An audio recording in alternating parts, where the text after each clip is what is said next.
ايه بقى المخطط اللي هترسمه للخلاص من سبب اللي عمل شرخ في العلاقة بينها وبين جوزها؟ اتخلّصت منها يعني جريمة من أبشع ما يكون. إسلام بينزل بدري جدًا الساعة 6:00 ص، ناصر بينزل من الساعة 08:00، الساعة 09:00 نزلت قمر تشتري العيش لمين؟ لمرات عمها إسلام، مكان ما مُقيمة معاها. إحنا قُلنا إيه قاعدة معاها بقى لها شهر ونُص تمام. في شقة عمها. مين واقفة في البلكونة فوق؟ ميار، بتبُص من البلكونة بتنفّض السجاد، لقت مين راجعة؟ قمر. أول ما شافتها الشيطان والعقل الباطن، قمر جات، هو ده التوقيت المناسب، ما فيش حد معاكِ في الشقة، فارس ومحمد مش موجودين، ناصر في شغله. فارس محمد بيبقوا في الحضانة في الوقت ده صح؟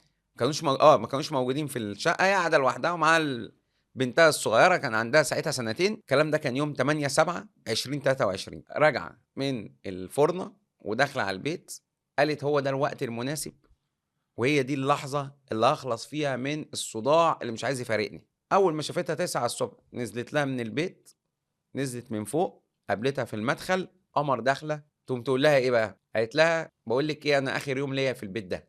قالت لها: "ليه يا ميار؟" قالت لها: "أنا متخانقة مع أبوكِ وهاسيب له البيت وأمشي، خلاص أنا هاسيبه لكم." "طب اهدي." مش اهدي، قالت لها إيه: "تعالي معايا يا ميار، تعالي معايا يا قمر، أنا هالِم هدومي وماشية، أنا هاروح بيت أهلي، هاقعد أسبوع هناك بس أريّح أعصابي وأبقى أرجع تاني، تعالي اطلعي معايا." وهي طالعة ماسكة في إيديها شنطة العيش. العيش، فقامت معلقة شنطة العيش على الباب بتاع عمها إسلام. إمم. في الدور الأول، إحنا قُلنا إمم. في دور أرضي، الدور الأولاني إسلام، طلعت معاها الدور لحد التالت. شقتها. أول ما دخلت الشقة انقضِّت عليها وقامت ماسكاها خانقاها، هي عندها 10 سنين، من قوة المَسْك ومن يعني من الغباء وقوة المَسكة، البنت ما عرفتش تستغيث. خلاص ده. تخيّل في التحقيقات وكيل النيابة بيقول لها: "ما فيش أي حركة، ما عملتش أي استغاثة، ما أصدرتش استغاثة أو حركة أو مقاومة." قالت له: "ما قدرتش تعمل أي حاجة." بتقول: "فلمّا لقيت شفايفها زرقِّت وعينيها بالبلدي كده غرّبت، فرُحت قعدت أنفخ في بُقّها عشان ترجع تاني." ده بيعملوها مع الغريق بس الحاجات دي. قال عامل لها إفاقة، تنفس صناعي يعني. تنفُّس صناعي. إمم. إزاي أنتِ مخطّطة وجايبة الأكياس؟ إحنا ده أنتِ يعني خنقتيها، أنتِ كسرتِ القصبة الهوائية. وخنقتيها، ده ما فلفصتش، يعني ما إمم. فيش أي حركة نهائي.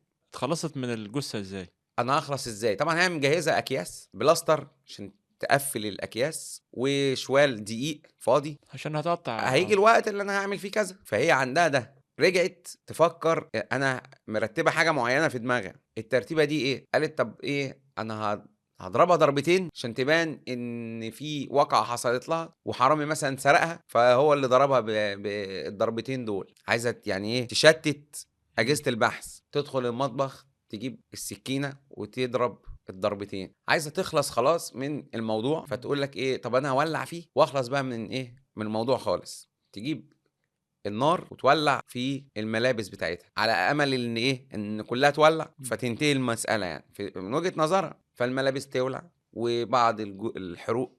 بعد أمّا فشلت في إخفاء المعالم خالص، فلقت نفسها إنه لازم أتصرّف بقى، خلاص عندي مصيبة جوّه شقتي، هاعمل إيه؟ قامت شايلاها ونازلة بيها، حطّيتها فين؟ ما بين الشقة بتاعتها وما بين عمّها، بس قريب من بنسميها إيه، إمم. العتبة أو البسطة اللي على السلِّم بتاعة الدور الأول بتاعة بتاعها. الدور اللي هو فاصل بينها وبين عمّها، قريّبة من شقة عمّها، هي كل بحيث ده إيه، كله يتّهم إنه عمها اللي عمل كده. بالضبط، بحيث إن تبقى القضية فين، تحت، أنا ما ليش إمم. دعوة أنا قاعدة فوق. وتدخل تغيّر هدومها، خُد بالك بقى بتخش تغيّر ملابسها، كان في سجادة بتغسلها، وهي كانت الصبح بتنفّض سجاد، فلمِّت كل السجاد قامت غاسلاه، ووضّبت الدنيا ما فيش أي حاجة خالص، وسابت الوضع زي ما هو، ودخلت شقتها ونامت.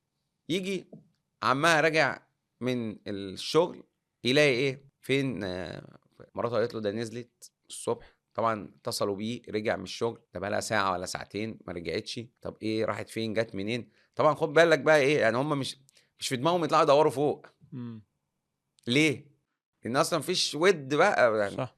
هتسيب عمّها ومرات عمّها وتطلع إمم. لميار اللي مطفّشاها، فبدأوا يدوّروا في الشارع، ما حدش فكّر يطلع إيه كله نزل يدوّر في بيت لتحت. العيلة. فين؟ إسلام راجع داخل البيت بعد يأس ساعتين 3 بيدوّروا، يبُص يلاقي إيه، طراطيف شعرها نازلة من على السلِّم ويطلع ياخد الصدمة. طبعًا منظر يعني منظر بشع ما نقدرش نتكلّم فيه، خد الصدمة بتاعته وقع على السلِّم إسلام.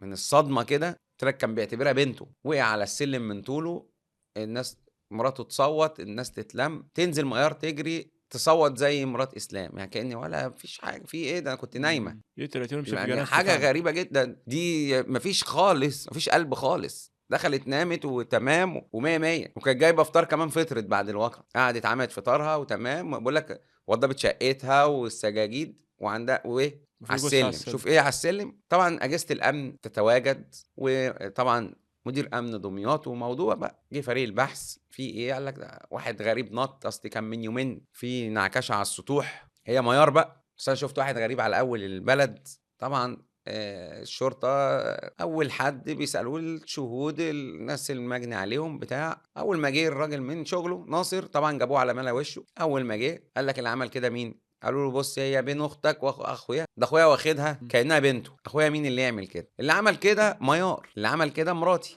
راح طبعًا استجوبوها، طبعًا مع مواجهتها الاتهامات، وطلعوا فوق الشقة لقوا آثار، طبعًا أي متهم لازم يسيب إيه ثغرة كده، القدر بقى، ربنا يعني دايمًا ما فيش جريمة مكتملة، ويشاء القدر إن يكشف جريمتها وتعترف وتنهار بالبكاء وتعترف وتقول لك ناصر هو السبب، هو اللي كان بيحبها أكتر مني وما كانش، بترشد بقى عن الأدوات اللي استخدمتها، وبتدلي يعني اعترافات تفصيلية اللي إحنا اتكلمنا فيه كله، وإن هي كانت مخططة مسبقًا للواقعة، وكانت مستنية التوقيت المناسب اللي تنفذ فيه الجريمة بتاعتها، والنيابة بتحيلها للمحكمة، طبعًا بتجدد لها الحبس، بتتهم بالقتل العمد مع سبق الإصرار، واتحالت للمحكمة، وفي المحكمة بقى حتى المحكمة على فكرة اعترفت. اعترفت برضه بكل ثبات وقوة برضه اللي هي القتل. يعني خُد بالك يعني مثلًا إيه، اللي ممكن يعترف قدّام الشرطة وييجي في النيابة ينكر. يعني ينكر، أمّا جات واجهها المحكمة واجهوها بإيه، بتمثيل إمم. الجريمة، فقعدت بقى تقول الدوافع بقى، الغيرة وكانوا بيفضّلوها عليَّ والكلام اللي هو ما يعني أنتِ في بيتِك المفروض مُعزّزة مُكرّمة، ودي بنت جوزِك وخلاص وبعدت عنِّك، ده المشكلة اللي أنتِ يعني أنتِ أساسًا في الأساس لو أنتِ مش عاجبك الوضع ده ما تتجوّزيش يا ستّي، دي حاجة غريبة جدًا، يعني هو حد ضربِك على إيدِك؟ أنتِ عارفة إن هو متجوّز خلاص، بنشوف أمور يعني أمور غريبة جدًا، أو اتطلّقي. ده هي أصلًا فصلوها، يعني هي خلاص فصلوا البنت. بالضبط. طبعًا اتحالت ليه جلسات، عدة جلسات، قعدت 8 شهور في التحقيق، وبعدين بيُحال ورقها إيه، للمفتي بعد 8 شهور من القبض عليها، وبعتت رسالة لزوجها طبعًا بتطالبه إيه، بالتنازل عن الحق المدني عن بنته، اللي هو طبعًا إيه، والد المجني عليها. قالت له تقريبًا رسالة يا محمد، أنا فاكر الموضوع ده كويس، قالت له: "أنت مش فاكر لي أي حاجة حلوة بيننا." صح كده؟ يعني كأن بتستعطفه عن ليها يعني، إن هو يقف إمم. معاها أو يسامحها، بتقول له سامحني إمم. وأنا ما ليش غيرك وأمي ما لهاش غيري، طب أنتِ أمِك ما لهاش غيرِك، أنتِ ما فكرتيش بقى في الأم اللي هي بنتها ماتت والأب اللي ابنه مات؟ عشان يتنازل عن القضية. عشان يتنازل عن القضية طبعًا الأب طالب بتوقيع أقصى العقوبة وكان بيحضر واتحال ورقة للمفتي واتأيد حكم الإعدام.